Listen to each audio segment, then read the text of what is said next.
আচ্ছা, একাদশ শ্রেণীর আজকে তোমাদের জিওগ্রাফি যে প্র্যাকটিক্যালের স্কেল নিয়ে তোমাদেরকে আলোচনা করব। অর্থাৎ তোমাদের আজকের সিলেবাস হচ্ছে স্কেল। প্রথমত জানতে হবে যে স্কেল কাকে বলে। না, স্কেল হচ্ছে মানচিত্রের দূরত্ব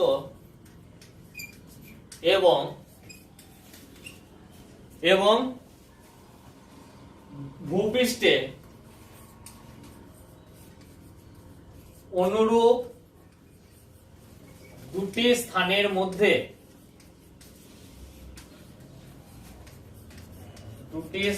মধ্যে প্রকৃত দূরত্বের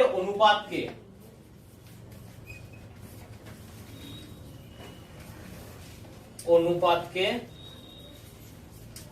স্কেল বলে। এবার দেখো এই জিনিসটা বুঝে নাও ভালো করে যে মানচিত্রের দূরত্ব, মানচিত্রে যে দুটি স্থান দূরত্ব দেখানো, আমরা যখন কোনো ম্যাপকে বা মানচিত্রকে দেখি তখন সেই ম্যাপ বা মানচিত্রের মধ্যে দুটি স্থানের দূরত্বকে নির্দেশ করে, এবং সেই মানচিত্রের দুটি স্থানের দূরত্ব এবং ভূপৃষ্ঠে অনুরূপ দুটি স্থানের দূরত্ব, সেই দূরত্বের যে প্রকৃত অনুপাত, সেই অনুপাতকে আমরা নির্ণয় করি কার সাহায্যে? স্কেলের সাহায্যে। সেই অনুপাত নির্ণয় করার যন্ত্রকে বলা হয় স্কেল বলা হয়। স্কেল বিভিন্ন রকম হয়। স্কেলের মধ্যে ডায়নামাল স্কেল আছে, সেন্টিমিটার স্কেল আছে, ইঞ্চি স্কেল আছে, এরকম বিভিন্ন স্কেল আছে। এবার স্কেল কাকে বলে? না, মানচিত্রের দুটি স্থানের মধ্যে দূরত্ব এবং ভূপৃষ্ঠে অনুরূপ দুটি স্থানের মধ্যে যে দূরত্বের যে অনুপাত, সেই অনুপাতকে সাধারণত আমরা স্কেল বলে থাকি। এবার যদি বলা হয় যে স্কেলের সংজ্ঞাটা আমরা ব্যাখ্যা সহকারে বা উদাহরণ সহকারে আমরা কিভাবে বুঝাবো বা কিভাবে বুঝবো, না আমরা দেখেছি যে দার্জিলিং এবং কলকাতা, কথা বলছি যে কলকাতা এবং দার্জিলিং,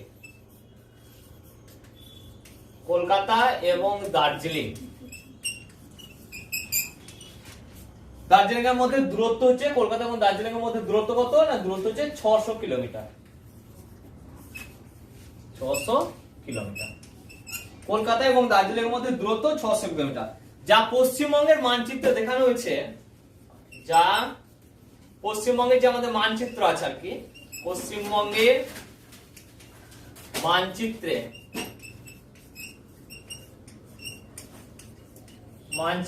দেখানো হয়েছে 12 সেমিতে, অথবা 12 সেন্টিমিটার দেখানো হয়েছে। দূরত্বটাকে আমরা কলকাতা এবং দার্জিলিং এর মধ্যে যে দূরত্বটা হচ্ছে 600 কিলোমিটার, এবং সেটা মানচিত্রে কেমন দেখানো হচ্ছে? না, মানচিত্রে দেখানো হচ্ছে কত? 12 সেন্টিমিটারে মানচিত্র দেখানো হয়েছে। সুতরাং মানচিত্রের উপর 1 সেমি দূরত্ব, সুতরাং মানচিত্রের উপর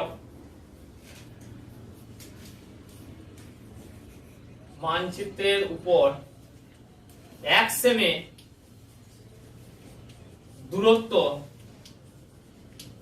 সেমি দূরত্ব ভূমিভাগে কত? না, 600 ডিভাইডেড বাই 12 সমান কত? না, 50 কিলোমিটার। 50 কিলোমিটার দূরত্বকে নির্দেশ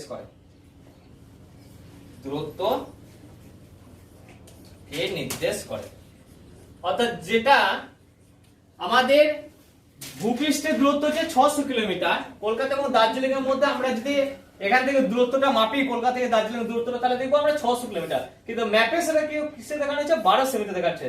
তাহলে 12 সেমিতে যদি ম্যাপে দেখানো হয় বা মানচিত্রে দেখানো হয়, তাহলে আমরা 1 সেমি দূরত্ব সমান কত পেয়েছি? 600 বাই 12। এই যে 600 বাই কত? 12। তাহলে 600 বাই 12 যদি হয়, তাহলে 1 সেমি সমান কত? 1 সেমি সমান কত কিলোমিটার? না, 50 কিলোমিটার। 1 সেমি সমান ম্যাপে যেটা 1 সেমি, ভূপৃষ্ঠে সেটা 50 কিলোমিটার। ম্যাপে যেটা 2 সেমি, ভূপৃষ্ঠে কত? ভূপৃষ্ঠে 100 কিলোমিটার। ম্যাপে যেটা 3 সেমি, ভূপৃষ্ঠে কত? 150 কিলোমিটার। তেমনি 12 সেমি মানে কত? 12 সেমি মানে হচ্ছে 600 কিলোমিটার। তাহলে এক মানচিত্রের স্কেল হলো 1 সেমিতে 50 কিলোমিটার। তাহলে মানচিত্রের যে দূরত্বটা নির্দেশ করে, সেই দূরত্ব কত? 1 সেমিতে 50 কিলোমিটার এটা নির্দেশ করছে। আচ্ছা, এবার দেখো স্কেলের মানচিত্রের স্কেল, এবার একটা জিনিসকে মনে রাখবে, যখনই অঙ্কন করতে যাবে বা তোমরা স্কেলের অঙ্ক নির্ণয় করতে যাবে, তখন ব্যাখ্যার জন্য তোমাদেরকে একটা সূত্রকে মনে রাখতে হবে।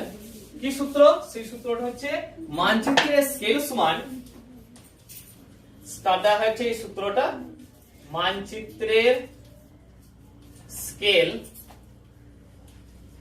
স্কেল সমান মানচিত্রের স্কেল সমান কি না মানচিত্রের উপরের দূরত্ব, মানচিত্রের উপরের দূরত্ব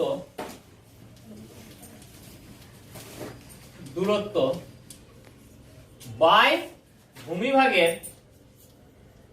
ভূমিভাগের উপরের দূরত্ব। ঠিক আছে, এই সূত্রটাকে তোমরা মনে রাখবে যে মানচিত্রের দূরত্ব বাই ভূমিভাগের দূরত্ব, অর্থাৎ মানচিত্রের উপরে যে দূরত্ব হবে সেটা হচ্ছে ভূমিভাগের উপরের দূরত্ব। ঠিক আছে, এবার হেডিং দাও, এবার তোমরা খাতা বার করো, খাতাতে হেডিং দাও। প্রথমত দেখো use of scale in geography.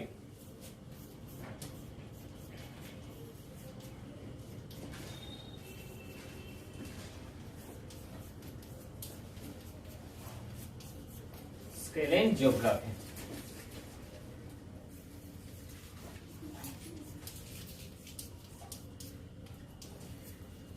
Use of scale in geography. Geography তে স্কেল সাধারণত কয় ধরনের হয়ে থাকে?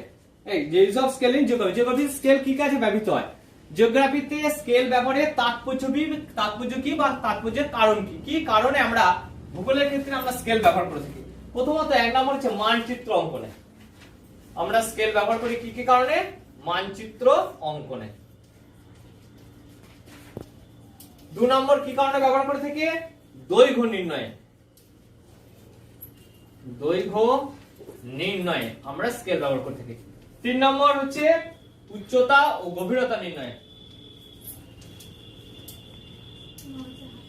উচ্চতা ও গভীরতা নির্ণয়। 4 নম্বর হচ্ছে নকশা অঙ্কনে। 5 নম্বর কি? জরিপের কাজে, জরিপ থেকে মাপজোপের ক্ষেত্রে আর কি, জমি জায়গা এগুলো জরিপ করে না, জমি জরিপের কাজে ব্যবহৃত হয় স্কেল। আর কি? ম্যাপ চিত্রের ক্ষেত্রে স্কেল ব্যবহৃত হয়। তাহলে use of scale in geography, কি কি কাজে এই স্কেলটা ব্যবহৃত হয়? Use of scale in geography, ভূগোলের ক্ষেত্রে স্কেলের কি ব্যবহার বা স্কেলের কি গুরুত্ব সেটা আমরা নির্ণয় করলাম। এবার দেখো টাইপ অফ স্কেল, স্কেল সাধারণত কত ধরনের হয়ে থাকে সেগুলোই আমরা দেখব, যে স্কেলের ভাগটা কি কি বা স্কেলকে কয় ধরনের বা কয় রকম ভাবে স্কেলকে ভাগ করা যায়। টাইপ অফ স্কেল,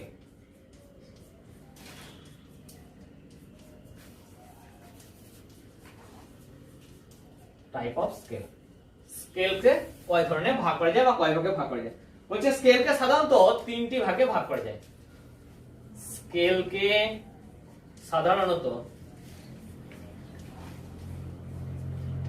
3 ভাগে ভাগ করা যায়, 3 ভাগে ভাগ করা যায় কি কি? না, যথা 1 নম্বর হচ্ছে বিবৃতিমূলক স্কেল, বিবৃতিমূলক স্কেল বা স্টেটমেন্ট স্কেল।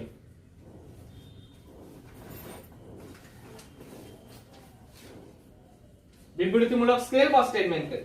2 নম্বর হচ্ছে ভগ্নাংশ সূচক স্কেল,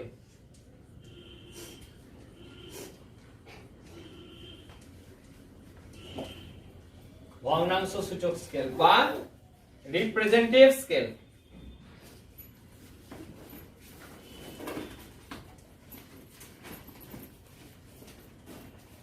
রিপ্রেজেন্টেটিভ স্কেল। 3 নম্বর হচ্ছে লৌকিক স্কেল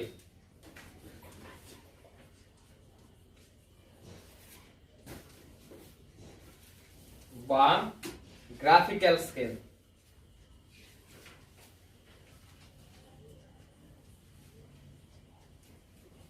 গ্রাফিক্যাল স্কেল, এই 3 ভাগে সাধারণত স্কেলকে আমরা ভাগ করে থাকি।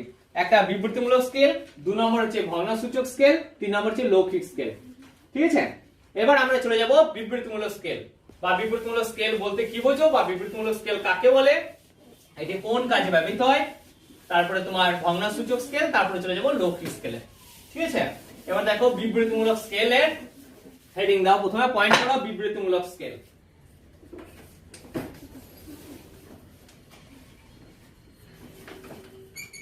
বিবৃতিমূলক স্কেল বা স্টেটমেন্ট স্কেলস।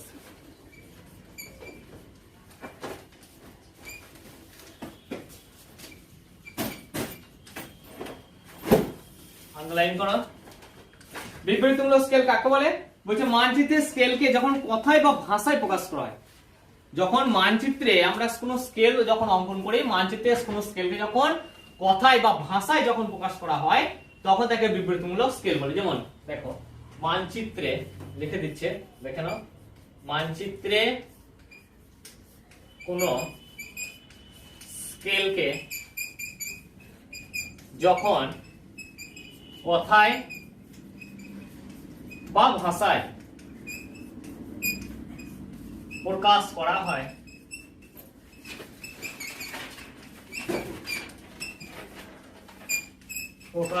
হয় তখন তাকে বিবৃতিমূলক স্কেল বলে।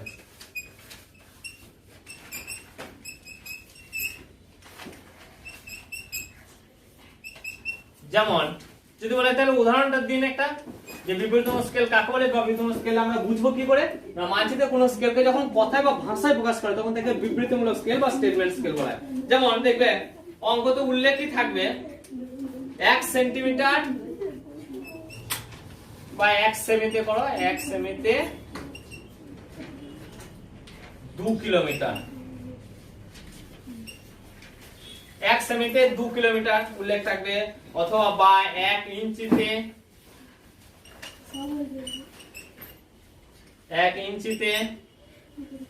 1 মাইল প্রভৃতি উল্লেখ থাকতে পারে। ঠিক আছে, এরকম ভাবে অঙ্কের ক্ষেত্রে উল্লেখ থাকবে কিন্তু। ঠিক আছে, সেগুলো বিবৃতিমূলক স্কেলের উদাহরণ।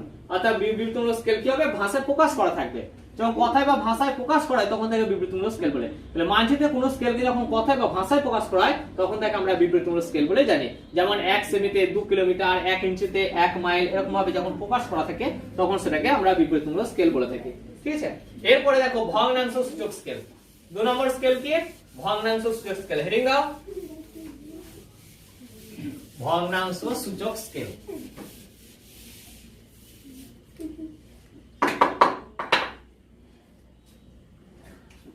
ভগ্নাংশ সূচক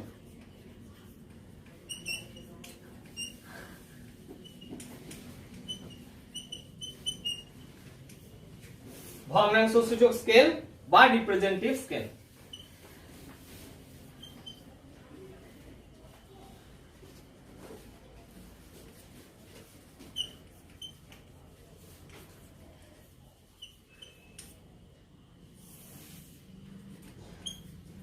মানচিত্রে দুটি স্থানের দূরত্ব এবং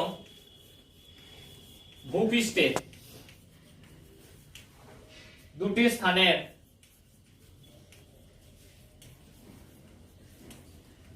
প্রকৃত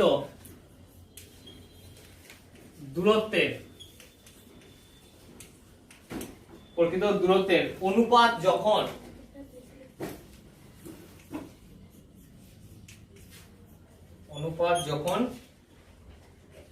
ভগ্নাংশে বা আনুপাতিক হারে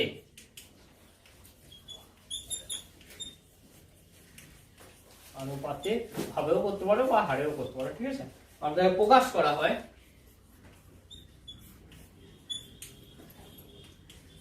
তখন তাকে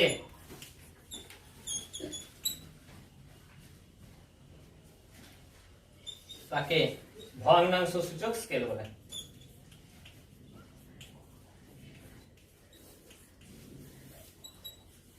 ভগ্নাংশ সূচক স্কেল বলে। ঠিক আছে, এবার দেখো মানচিত্রে দুটি স্থানের দূরত্ব এবং ভূপৃষ্ঠে ওই দুটি স্থানের দূরত্বের মানে প্রকৃত দূরত্বের যে অনুপাত হয়, একটা মানচিত্রের দূরত্ব এবং একটা ভূমিভাগের দূরত্ব, এই দুটি দূরত্বের অনুপাতকে যখন ভগ্নাংশের আকারে প্রকাশ করা হয়, অর্থাৎ ভাগ করে আনুপাতিক ভাগে যখন ভাগ করা হয়, ভগ্নাংশের হারে যখন ভাগ করা হয়, তখন সেই স্কেলকে ভগ্নাংশ সূচক স্কেল বলা হয়ে থাকে। যেমন যদি বলা হয় ভগ্নাংশ সূচক স্কেল সমান কত না, ভগ্নাংশ সূচক এক কথায় আমরা বলতে পারি যে ভগ্নাংশ সূচক স্কেল সমান মানচিত্রের দূরত্ব, মানচিত্রের দূরত্ব বাই ভূমিভাগের দূরত্ব, ভূমিভাগের দূরত্ব, মানচিত্রের দূরত্ব বাই ভূমিভাগের দূরত্ব, এইটাকে আমরা কি বলে, আমরা ভগ্নাংশসূচক স্কেল বলে থাকি। যদি ধরো মানচিত্রের দূরত্ব বাই ভূমিভাগের দূরত্ব 1 সেন্টিমিটার বাই 50,000 সেন্টিমিটার থাকে, তাহলে আমরা ভগ্নাংশসূচক স্কেল লিখতে পারি কি, আমরা ভগ্নাংশসূচক স্কেল সমান লিখতে পারি 1 = 50,000। ঠিক আছে, এটাকে আমরা লিখতে পারি। এইরকম ভাবে যখন আমরা লেখা থাকে ভগ্নাংশ স্কেল, যখন ভাগের আকারে লেখা থাকে বা ভগ্নাংশের আকারে লেখা থাকে, তখন আমরা কি বলি, আমরা ভগ্নাংশসূচক স্কেল বলতে। অর্থাৎ মানচিত্রের দূরত্বটাকে এবং ভূমিভাগের দূরত্বটাকে যখন ভগ্নাংশের আকারে লেখা থাকে বা আনুপাতিক ভাগে লেখা থাকে, তখন সেটাকে আমরা ভগ্নাংশসূচক স্কেল রূপে আখ্যায়িত করে থাকি। ঠিক আছে, 3 নম্বর যে স্কেল সেটা হচ্ছে লৌকিক স্কেল।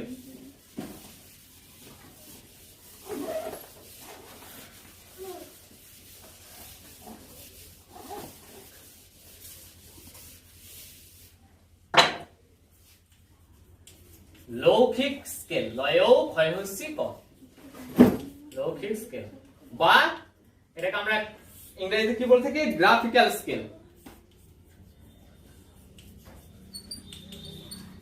গ্রাফিক্যাল স্কেল এই রূপে আমরা আখ্যায়িত করে থাকি। ঠিক আছে, লৌকিক স্কেল বা গ্রাফিক্যাল স্কেল।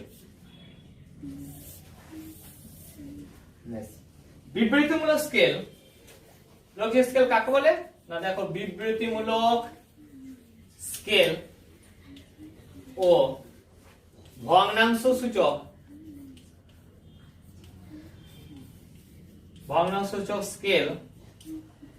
স্কেলকে এক বা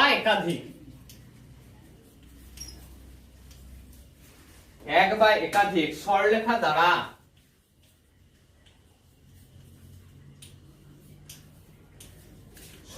দ্বারা বা লেখচিত্রের মাধ্যমে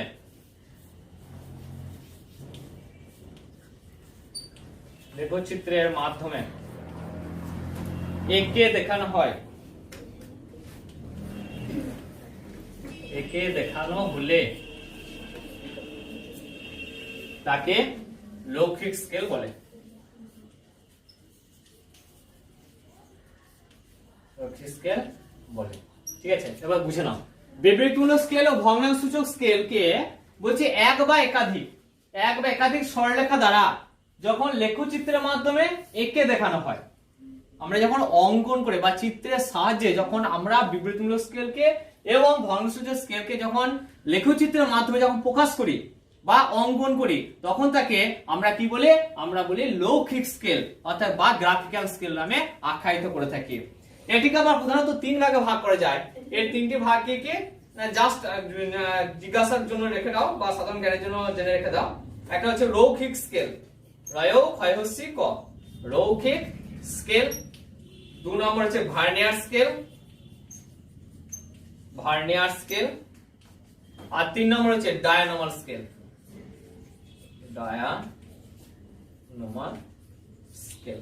এই 3টি ভাগে ভাগ করে থাকে। স্কেলের সামগ্রিক পর্বটা আজ জাস্ট একটু বোঝানো হলো। এরপর দিন স্কেল থেকে যে সমস্ত অঙ্কগুলো হয়ে থাকে বা যে অঙ্কগুলো একাদশ শ্রেণী পরীক্ষাতে এসে থাকে, যে অঙ্কগুলো, সেগুলো নিয়ে নেক্সট দিন আলোচনা করব।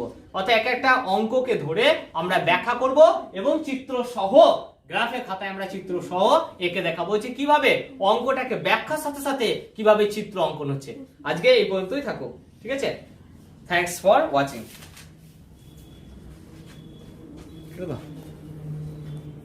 খালি না।